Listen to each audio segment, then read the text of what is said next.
Halo pendengar setia Belajar Teach, bertemu bersama saya Farel di sini pada podcast yang pertama kali ini. Kita akan membahas topik yang relevan dari pendidik dan juga pelajar di zaman sekarang, yaitu topiknya adalah psikologi pendidikan untuk guru generasi Z.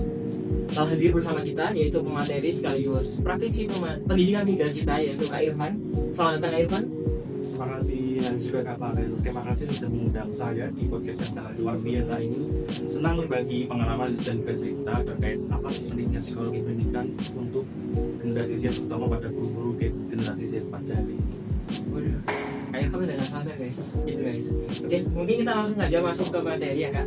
Topik kita kali ini yang pertama yaitu sebagai guru-guru di generasi Z ini, kira-kira tantangan apa sih yang sebenarnya kita hadapi sekarang? Mengingat ini kan sudah masuk ke zaman yang transformasi digital, yang mana semuanya itu berkaitan dengan digital. Bahkan ada petisi juga kemarin, guru digandingkan sama AI, itu agak keren banget aku dengarnya ya. Kira-kira gimana tuh Kak? Betul sekali seperti yang Kak Farel katakan tadi, bahwa sekarang kan ada di era digital di mana semuanya itu serba AI, semua serba ada AI, Gemini, ChatGPT dan sebagainya. Nah, tantangan terbesar sendiri itu terletak pada siswanya itu sendiri, di mana minat siswa untuk belajar sungguh-sungguh mandiri tanpa mengandalkan alat atau AI itu sangatlah turun. Di mana kita lihat pada zaman kita dulu, itu kita benar-benar belajar secara mandiri manual tanpa tergantungan alat ataupun AI apapun. Nah, dari mereka sendiri di zaman kita ini mereka sangat meremehkan apa itu tugas apapun itu tugasnya, mereka sangat bergantung pada AI, di mana mereka hanya copy paste, hanya menyalin dan juga menempelkan tanpa mereka teliti lebih lanjut. Waduh, itu tindakan yang sangat gak benar ya teman-teman, gak untuk ditiru. Tapi kira-kira gimana Kak untuk menanggulangi hal tersebut biar gak kompas, kira-kira gimana ya? Jujur itu memang sangat susah ya, dimana itu memang harus kesadaran dari muridnya sendiri. Tapi kita sebagai guru, apalagi generasi Z, tidak mungkin kita hanya memandang mereka itu sebagai alat percobaan saja. Kita juga harus merasa prihatin atau merasa peduli dengan mereka, dimana itu juga kan demi masa depan mereka. Kalau kita hanya memberikan nilai tanpa menilai dari minat ataupun bakat dari mereka sendiri, hanya bermodalkan jawaban-jawaban dari AI tersebut, tentunya itu akan mempengaruhi masa depan mereka sendiri. Tentu kita sebagai guru kan tidak mungkin membiarkan murid kita di masa depan tidak dapat ataupun tidak mendapatkan masa depan yang terjamin ataupun suram. Oke, berarti intinya tuh apa yang mereka lakukan sekarang tuh nanti bakal berdampak di masa depannya gitu ya. Oke. Kira-kira nih Kak, jika kita bicara terkait psikologi pendidikan dan juga pendidikan zaman sekarang, motivasi itu jadi bagian paling penting ya kan? Sangat penting untuk sangat. Kira-kira apa tuh? Kok bisa penting itu gimana Kak untuk psikologi pendidikan?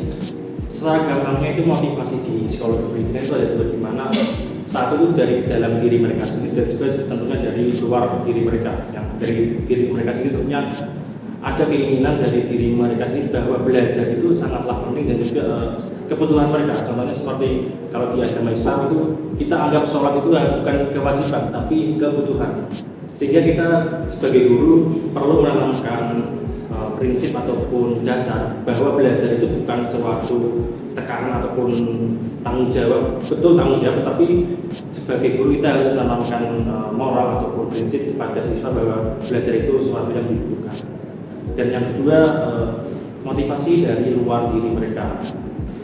Banyak sekarang terutama di generasi Z ya, itu siswa-siswa banyak merasa belajar itu karena tekanan ataupun diberikan iming-iming. Contohnya banyak kasus di luar sana, anak-anak belajar bukan karena keinginan mereka sendiri, tapi karena jika mereka misal mendapatkan ranking 1, bahkan juara ataupun ranking 1 di satu sekolahnya itu, mereka dijadikan orang tuanya misal PS, mobil atau bahkan motor. Waduh. Jadi motivasi mereka bukan gara-gara ingin mendapatkan ilmu itu, tapi gara-gara ingin mendapatkan sesuatu yang dijanjikan oleh orang tuanya itu. Makanya kita perlu melakukan prinsip kepada mereka bahwasanya belajar itu bukan untuk kita mencapai sesuatu yang dijanjikan orang lain ke kita, tapi sesuatu yang ingin kita capai dengan cara kita sendiri dan apa yang kita inginkan sendiri seperti itu. Oke, jawabannya sangat luar biasa. Pasti kalian nanti akan paham ke materi berikutnya. Kemudian kita masuk aja Kak ke topik berikutnya. Di sini dituliskan bahwa jikalau terkait cara siswa memproses informasi di era digital, kira-kira strategi apa yang cocok diterapkan di guru Gen Z itu gimana Kak? Ini kan juga tadi berkaitan sambungan dari yang topik pertama tadi ya. Tentunya yang pertama pasti dari gurunya itu sendiri ya. Kita lihat di zaman sekarang ini bukan semuanya tapi mayoritas itu guru menggunakan metode yang satu arah, di mana itu metodenya hanya ceramah saja, di mana pasti kan siswanya hanya ya bosan dan pasti cepat bosan dan juga pasti tidak menghiraukan apa yang disampaikan gurunya.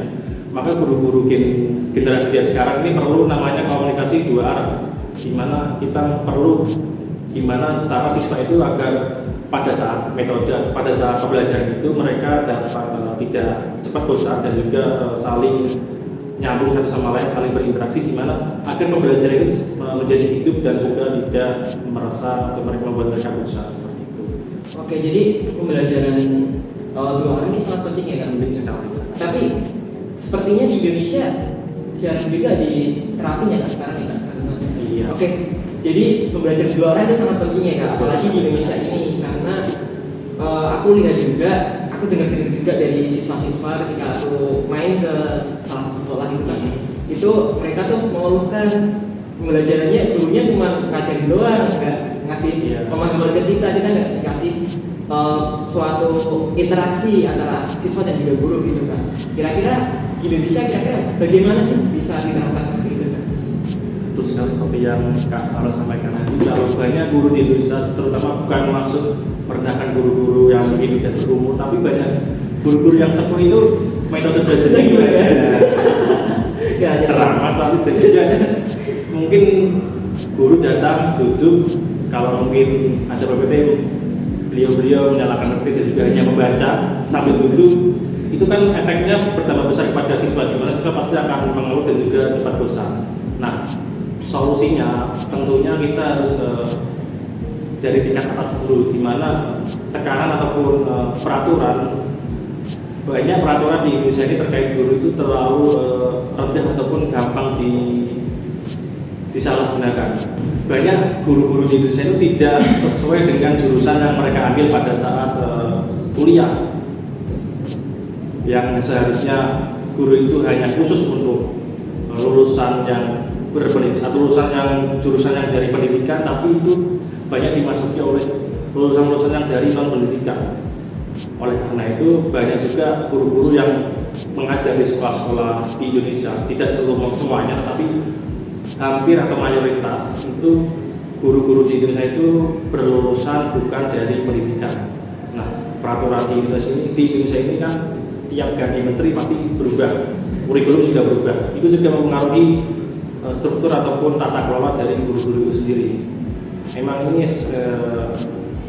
langkah pertama memang harus dari pusat, di mana pusat harus menentukan peraturan yang tetap dan juga tidak berubah ketika zaman berubah ataupun periode menteri itu diganti, presiden itu diganti, tapi membuat peraturan yang itu akan tetap digunakan sampai ke depannya. Betul. Jadi intinya untuk perubahan tersebut kita harus.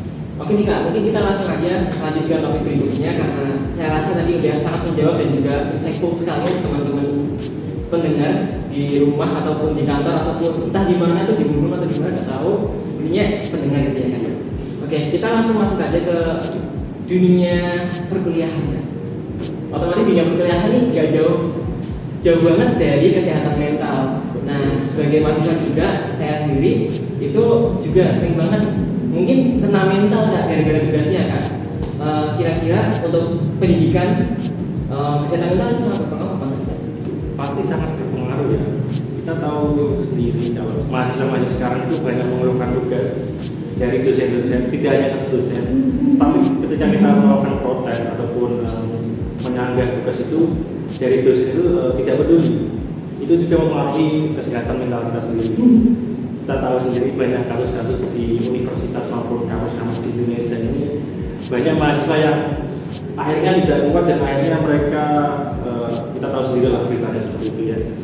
Sehingga memang kesehatan mental itu sangatlah penting bagi mahasiswa sekarang, dan juga sebenarnya kampus-kampus di Indonesia ini disarankan, atau menurut saya pribadi itu diperlukan yang namanya kelas ataupun sesi di mana itu khusus untuk melatih kesehatan mental mereka agar mahasiswa itu kuat dalam menghadapi atau ketika mereka dalam situasi di mana mereka bingung mau ngapain seperti itu.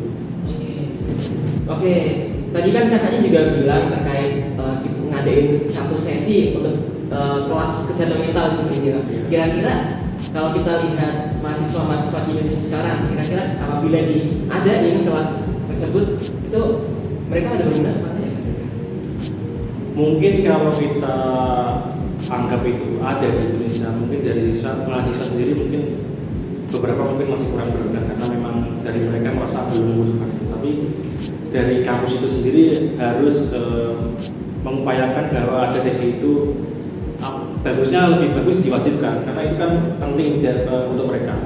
Mungkin mereka dari mahasiswa sendiri merasa itu belum butuh atau mungkin tidak peduli dengan itu, tapi kan sebagai lembaga kampus ataupun dari guru-guru, dosen-dosen sebagai pendidikan pasti kan merasa ada kepedulian terhadap kesehatan mental mereka.